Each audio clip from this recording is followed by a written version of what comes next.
And so what do you think a Labour government will do to the UK? Yeah, I mean, Keir Starmer has no leadership qualities whatsoever. He is devoid of any sort of charisma at all. And people do need a leader, that inspires them to a certain degree. He's kind of doing well because he's not the Conservatives, and there is revulsion. There is revulsion at them, a sense of betrayal about them. On the face of it, his manifesto on climate change is almost identical to the Conservatives. His manifesto on economics is almost identical to the Conservatives. But I think we know that what we'll see is trans ideology in the ascendancy. We'll see more legislation designed to divide us up into different groups rather than bring us together as human beings equal before the law. I look at his potential front bench of the top ministers.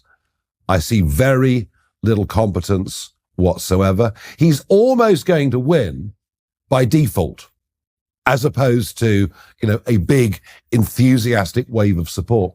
And so in some ways, I think there's every opportunity for this just to be a one-term Labour government. There'll be no honeymoon. There'll be no sort of after-victory glow. He faces a big set of problems, the ones I mentioned earlier, the population explosion, the fact our public services don't work, the fact young people can't get a house and even their rents take up over half of their income. And he won't have the solutions to any of it. He's campaigning on a slogan of change, but actually it'll be more of the same, just ever so slightly worse. So here's the opportunity. The opportunity is to reshape the centre-right of British politics, to be where the silent majority actually are. Now, I know that the British Conservative Party have been around for 190 years, but nothing necessarily lasts forever. And what I'm doing with Reform UK is I am taking those stances on all of those issues that I think give us the kind of radical change that we need. And I use the word radical in an old-fashioned sense of the word. You see, I'm a traditionalist. I think that our culture matters. I think that our history matters. I think the way that we teach our kids about who we are as a people, as a nation, matters. I think understanding the Judeo-Christian principles that underpin, frankly, all of our civilization, I think that matters. And yet, I believe you can be a traditionalist whilst recognizing that your institutions need to be brought into the 21st century, and that can be done, and one is not inconsistent with the other. So my goal is to reshape the centre-right of British politics into a form that actually stands for the sort of things that you and I would believe in, and becomes electable and wins in 2029. Sometimes in life, things have to get a bit worse before they can get better.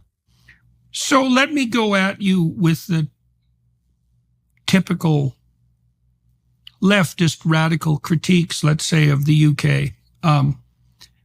My country, Canada, insofar as it's a good country, has principles that are derived from the UK, and they're very functional. And I read a great book at one point called The Wealth and Poverty of Nations by a guy named Landis, a historian from Harvard, who pointed out that in the Western Hemisphere, if you were a country in the modern world that was settled by France, Portugal, or Spain, you were poor. Whereas if you were a country that was settled by Great Britain with British institutions, you were rich. And that struck me, and still does, as highly probable. And so the radical leftists would say Britain has a dreadful colonial past, that the capitalist enterprise marginalizes the poor and other marginalized groups, obviously, that the time for nationalism is far gone, and you have to be something approximating an oppressive fascist to think otherwise. There's no brook whatsoever given for anything that smacks of Christian nationalism, which would be akin, I suppose, to your insistence that the nationalist project has to be embedded within or alongside the Judeo-Christian project. And so, well, those are fundamentally the criticisms. And so you said you're a traditionalist. You have a walloping flag sitting behind you. You've obviously been a staunch advocate of British sovereignty for forever, and despite remarkable odds. So case can you make, say, particularly to young people, for that serves as a barrier against the assault and accusations of the oh-so-moral radicals, but that also offers people a compelling invitation moving forward? What does reform have to offer? Well, we believe in family, community, and country. We believe they're the three building blocks that matter to all of us, whatever age we are. And if you deny those, well, you're entitled to deny those. But it's rather important that through the education system, people don't just hear that argument, they hear the positive argument. And I think what progressivism is doing, it's confusing young people. I mean, young men are being told they can't be men. We've got England through to the quarterfinals of the European Championships as I speak. And they're being told, if you go to Germany, please don't drink too much beer. Please don't chant in the stadiums. Please don't sing songs that are funny but might cause offence. Please don't be young lads. I mean, that's effectively what we're telling people through this progressive agenda. And we're telling women, now look, what's the problem? You're in a changing room, you're in a locker room, and there's somebody there with male anatomy, but that person calls themselves a woman. So what's your problem? And then when we send a violent double rapist, to a woman's prison, we're telling women, don't complain. How dare you? That's transphobic. I mean, all this stuff does is totally confuse everyone. And then you can move on from that to the diversity and inclusion agenda, which says that companies, corporate companies, government organizations don't employ people on talent. No. You've got to fill your quotas according to race, ethnicity, sexual preference. And all we're doing here is we're dividing everybody up. We're putting them in pigeonholes. And far from bringing us together, actually all we're doing is causing ever greater division. And actually, and it goes back to your point about Landis, actually, the kind of society that we've evolved over these centuries, it may not be perfect, but you know something? It's a damn sight better than anybody else in the history of mankind has ever come up with.